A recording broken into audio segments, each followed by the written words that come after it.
আসসালামু আলাইকুম এভরিওয়ান, কেমন আছেন সবাই? আজকে আপনাদের সাথে শেয়ার করব আজকে দুপুরের রান্না। তো সবার প্রথমে আমি রাইস কুকারে ভাত বসিয়ে দিয়েছি এবং তার উপরে দিয়ে দিয়েছি ডাল সেদ্ধ। আর এই ডালটার সাথে আমি একটা কাপে করে মরিচ কুচি আর টমেটো সেদ্ধ করে নিয়েছি, কারণ এটা যদি আমি সেদ্ধ করে না নিই তাহলে দেখা যাবে এই টমেটোটা আমার আবার জাল করে সেদ্ধ করতে হবে। আর এইদিকে আমার ভাতটাও হয়ে গিয়েছে। তো আমি টমেটো, মরিচ, ডাল একটা স্পুনের সাহায্যে ভালোভাবে ম্যাশ করে তাতে পানি অ্যাড করে দিব। এরপরে এর সাথে আমি একে একে অ্যাড করে দিব হলুদের গুঁড়া এবং লবণ। এরপরে ডালটাকে আমি কিছুক্ষণ জাল করে নিব এবং পেঁয়াজ এবং রসুন কুচি করে নিব এটাকে ফোড়ন দেওয়ার জন্য। এই ফোড়নটা আমি ছোট একটা ফ্রাই প্যান নিয়ে তেল দিয়ে খুব সুন্দরভাবে ফ্রাই করে নিয়েছি। বাসায় লাউ ছিল তাই আজকে চিন্তা করলাম আজকে মুরগি দিয়ে লাউ দিয়ে রান্না করব। তো ফ্রিজে অল্প পরিমাণে লাউ ছিল, ওটাকে আমি সুন্দরভাবে কেটে নিয়েছি।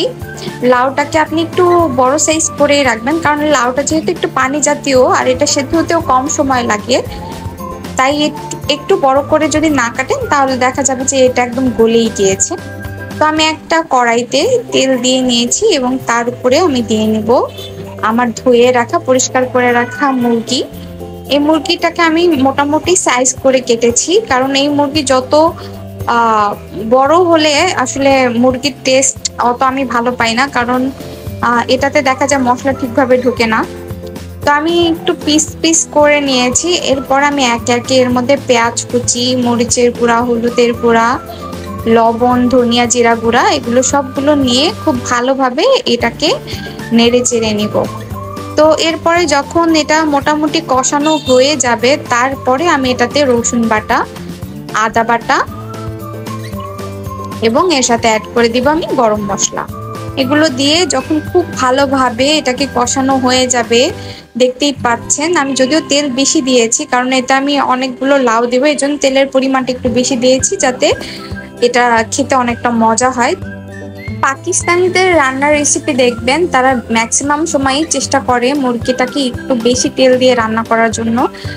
আর এই মুরগিটা আমি চামড়ার সাথে নিয়েছি। চামড়াটা আমি দোকান থেকে পরিষ্কার করিয়ে পিস পিস করে নিয়ে এসেছি এবং এরপরে আমি এটাকে খুব ভালোভাবে পরিষ্কার করে একটু সেকা দিয়ে নিয়েছি আগুনে। তো এই মুরগিতে প্রচুর পরিমাণে তেল থাকে এবং সেই তেলগুলো আমি ফেলিনি। তো এই তেলগুলো গলানোর জন্যই মেনলি একটু বেশি তেল ইউজ করা, কারণ চর্বি গলাতে চর্বি লাগে। তো এরপরে আমি খুব ভালোভাবে এটাকে কষিয়ে নিয়েছি। প্রথমে লাউটাকে আমি কষিয়ে নিয়েছি, পানি দেইনি, যাতে লাউটা খুব ভালোভাবে মশলাগুলোকে অ্যাবজর্ব করতে পারে। এরপর আমি পানি দিয়ে ঢাকনা দিয়ে জাল করে যতক্ষণ না পর্যন্ত সেদ্ধ হয়েছে ততক্ষণ পর্যন্ত এটাকে জাল করে নিয়েছি। আল্লাহ হাফেজ।